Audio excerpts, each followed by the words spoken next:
Hey there, welcome back. We hope you enjoyed the information from the introduction, the mini course. Hopefully, you were able to pull some good stuff from that might have helped you right away. So now you are preparing to drop your dog off here, and I'm sure you're pretty apprehensive, and there's a lot of anticipation about what your dog's going to be doing, and probably how much you're going to miss them. So what this slide is intended to do is just kind of lay out some information so that it can be the best possible experience for you and your dog. So how can we make this the easiest for the dog? Number one, if your dog isn't already crate trained, that's something that would be really great for you to start at home. Or if your dog is crate trained but maybe hasn't been spending time in the crate for quite some time, it would be really, really super for you to reacclimate the dog to the crate, because we're going to be using a crate or a kennel here to keep your dog safe and to give your dog a great place to rest and relax and recoup from the training sessions. So it can be a little bit stressful for some dogs if they haven't ever been crated before, or like I said, if they haven't been crated in a while. Um, if you have any problems whatsoever with the crate, if your dog is known for escaping, if your dog is known for maybe biting at the wires or doing anything destructive at all, please let us know so that we can take the proper precautions for this. If you aren't able to reacclimate your dog to the crate, we will be able to do it here. Just give us a heads up so that we can plan ahead to make your dog extra comfortable. Next, pottying while being walked on a leash or in new places. This sounds kind of strange, but some dogs get really attached to having a very particular spot in the yard. Sometimes dogs also uh, are only used to going while they're off leash in a yard or in an open space. It's kind of strange, but there are some dogs where when they're on a leash, they don't feel like they're supposed to go to the bathroom. When your dog first gets here, even though we have really big, awesome open spaces that are fenced in, it's not always appropriate to have any dog off leash, even within the fenced in area. So we take extra precaution and we keep dogs on leash until we've sort of developed a relationship with them and we get to know who they are and how they respond to us and things like that. We never want a dog who's unsure about where they are or they're fearful and we can't get them. Obviously, that would be a really bad situation. So, what happens is when a dog hasn't been used to going to the bathroom on a leash, like they don't normally go for walks and things like that, sometimes they hold it for really, really long times. And this can be, I would imagine, pretty uncomfortable for the dog, but it's really, really normal. So, what you can do is if you know that about your dog, definitely let us know. But in advance, try to get your dog used to going to the bathroom on a leash. Even if you start on a leash in the yard and you just kind of show them, hey, here's your special spot that you like, but you're on a leash, and start to make the association that it's okay to go, even though you're not free. Another way you can do this is when you know your dog has to go potty, you put them on the leash and take them for a walk either in the neighborhood or the yard. And if they don't go, put them back in a crate or an area where you're positive that they won't relieve themselves. And then try again in about an hour or so, which is exactly what we would do here. We just keep trying and keep trying. We put them back in the crate and then take them out again and keep trying and try to get them to go to the bathroom. So it's actually a pretty common problem. Hopefully this isn't something that is an issue for your dog, but we always get through it. These are just things that we know in advance would make the dogs have an even easier time their first week here. Next will be eating food from the hand. So in our training program, we actually love to use the dog's own kibble to train them. This way we can use lots and lots of food and not upset their stomachs. So again, it's kind of strange, but some dogs have never really eaten from the hand. Maybe they only get treats sometimes, but they don't know how to eat portions of a meal from the hand. So simply what you can do is just take their meals and instead of giving it to them in the bowl, start showing them how to eat directly from your hand. It's, again, not too big of a deal, but it makes it that much easier when the dogs have already seen it before. The last one is kind of the biggest one, and it's to behave as normally as possible at drop off. It's not too different from dropping your kid off at kindergarten or camp for the first time, or if you don't have kids but you were a kid once, you probably know what this feels like. When you come here, your dog is definitely reading how you're responding. And of course, you're going to be nervous. Of course, there's going to be, an energy shift, some anticipation. That's totally fine. However, when it comes time to leave, if you tend to get really, really emotional, your dog's definitely going to pick up on that and start to get upset as well. If you act kind of cool and calm, like everything's normal, like it's no big deal, the dog tends to do so much better. Basically, you want to give the dog the message that everything's fine. They're definitely going to be a little confused. They're definitely going to say, hey, what the hell? Why are you leaving me here? Where are you going? But the more normal you act and the more it's kind of nonchalant, the more the dog is like, okay, I guess I'm here and it's no big deal. And we can get started right away with taking them for walks and doing that sort of thing and immediately making them feel really, really comfortable. So if you think you're going to be emotional, we completely understand. Nobody blames you for it. Of course, you're going to miss your dog, and of course, are just there's just a lot of energy around it. But if you can save the tears and things like that for when you get in the car or when you get home, it really, really helps your dog. You kind of want to just give them the impression like, hey, you're fine. I'll be right back. I'll see you later. And we're going to talk a little bit more in a couple slides about how dogs process this and kind of how they view the amount of time that they're here. Next, we'll go over some frequently asked questions. These are questions that come up with almost every single person. I'm sure even if they don't ask, they're thinking it. So we're going to bang these out right here, and hopefully one of your questions is on here and I can answer it in detail. The first one, where will my dog sleep? So I mentioned before that we use crates and kennels here. Typically, sometimes depending on the dog, we'll start the dog in a crate that they're used to.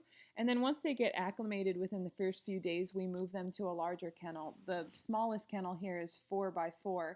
So they have plenty of space to get up and move and change positions. And if your dog is able to have bedding, you can bring that with you. A lot of dogs can't have bedding because they'll shred it or eat it or something dangerous like that. For those dogs, we supply bedding that is non-destructible, so you don't have to worry about that. You don't have to worry about your dog being comfortable here. But what we have is this really interesting attached garage that was converted into a kennel space actually before we even moved here. It's really unique. It's awesome. It is heated and air conditioned, and we can hear everything that's going on in there. So if the dogs are upset or if someone sounds like they have to go potty or anything like that, we're right here to accommodate it. We also keep the kennel as quiet as possible. That's not only for our own peace of mind, but also for the other dogs. No dog likes to be in a stressed out kennel with a lot of barking and that sort of thing. So the next question is, will he be scared?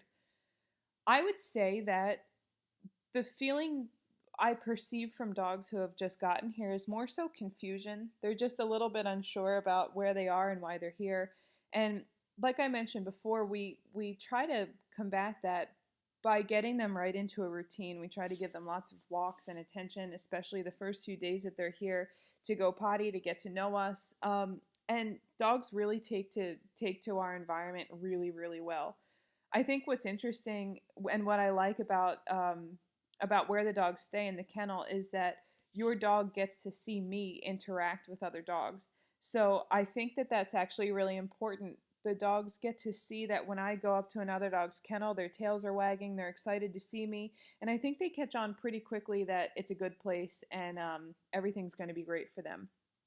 We have had clients who have rescued dogs from shelters or something like that where people are concerned that maybe their dogs will be upset to be in a kennel again or will think that they've been surrendered again. And that is a really, it makes sense why people would think that way. However, the dogs don't think so much in logic like that. I find that when dogs come here, even if they've been previously in all kinds of situations, whether they've been kenneled or rescued or whatever, that the atmosphere that we create here presents as very safe and very structured for dogs. Also, we get them right into a really personalized routine. So I do not believe that there is any kind of attachment to being scared or feeling abandoned by those dogs at all. I actually feel as though they get a ton of personalized attention, and they all fit right in. Will our dog forget us? This is probably the most common question. And the answer is no, absolutely not. No dog has ever forgotten their people, even if the people have had the dog for less time than the dog was here, which has happened before. Sometimes people have owned a dog for 3 or 4 weeks and then they come here for 6 to 8 weeks. But dogs are wildly intelligent. They it's just not possible for them to forget you. It doesn't matter how much time passes. It could be years. The dogs absolutely will not forget you, I promise. How many times a day will he be trained? So we aim to train every dog twice a day, sometimes more. This really keeps the schedule going very well to keep the dog on track for the time that we intend for the training to take. And we find that dogs do really great when we bring them out in the morning after they've been pottied and walked. They do a training session, and then many hours go by where they can rest and relax, and we can do another training session, late afternoon or early evening. This kind of flows into what the schedule will be like. The schedule here it's pretty flexible. We don't have anything very strict about our schedule. We kind of get up, get all the dogs pottied and fed and taken care of, and we get right into our work day. We have working students here who handle their own dogs as well as dogs who come in for training. We have classes throughout the day, and every dog gets out as often as we can for walks or for free time in the yard, and also for their training sessions. So we just kind of flow with it every day with whatever makes sense for that particular dog or that particular day. Can I come visit? Ugh, I hate this question, and not because it's a bad question, but because the answer is no. Um, there are so many cool things about dogs. For instance, their ability to adjust, how quickly they can be in your home and then be here, and then this feels like home. But one thing that kind of stinks about dogs is their attachment to their families is so strong that it's really best for their mental wellness. That when they're here, they're fully immersed in the training, and that they don't feel like their family is going to come and go and pop in on them randomly. I kind of picture it again like the kindergarten reference, where if your kid were sitting in class and you just randomly popped up during the day, it'd be super hard for your child to focus, thinking that at any time you might pop in and leave again, and how badly they'd probably want to go with you. When the dogs are here and they're in their routine here, they do so well. It's really not something a dog can understand, that you're coming and going, that you'll be right back, things like that. So although we understand exactly why you want to see your dog, it's just it really puts a wrench in the training and the progress. Will I receive updates? Yes. We are totally cool with giving updates. If you're thinking of your dog and you shoot us an email or a text or whatever kind of communication we've arranged, we do like to update families. Occasionally, we get so into the training process that sometimes we're not as good as updating, but we are good at responding when you're thinking of your dog. And I always tell people no news is good news. If anything were happening that were bad, you'd be the first to know. Any health issues or anything funny that happened, which is rare. Okay, so the last item on this list is, what do I need to bring? So let's see. We need your dog's kibble. Often we like to start with 2 bags, depending on how long your dog is going to be here. And if we run out of food, it's easy enough for us to go grab a bag ourselves, or companies like Chewy really easily send bags of food to our place. That's super, super convenient and easy. We'll also need a certificate of the rabies vaccination. And lastly, all we really need is anything else that you want your dog to have, if that's bedding, toys, treats, or anything like that. We recommend toys that are safe to have in a crate. So we would steer away from having like stuffed toys or things that they could destroy. And as well, if you think that your dog might not be able to have bedding, if your dog has a tendency to shred things or chew things or something like that, we can very easily accommodate your dog with indestructible dog beds that we have here. And that's normal. It's very normal for dogs to not come with bedding, and it's also unfortunately normal for dogs to not go home with the bedding that they came with. Next, will I be charged if my dog needs extra time in training? Absolutely not.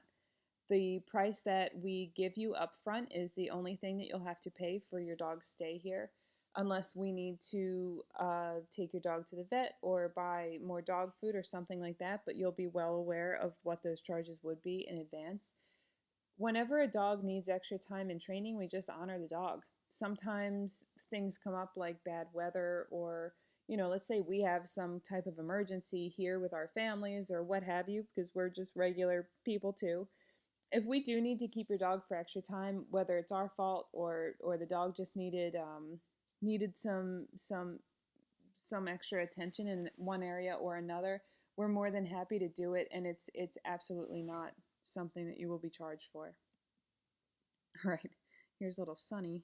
Now this slide, this is something that I don't feel gets talked about enough in dog training, and this kind of goes in a direction that's not about technique. It's not about dog philosophy. This is really about the people.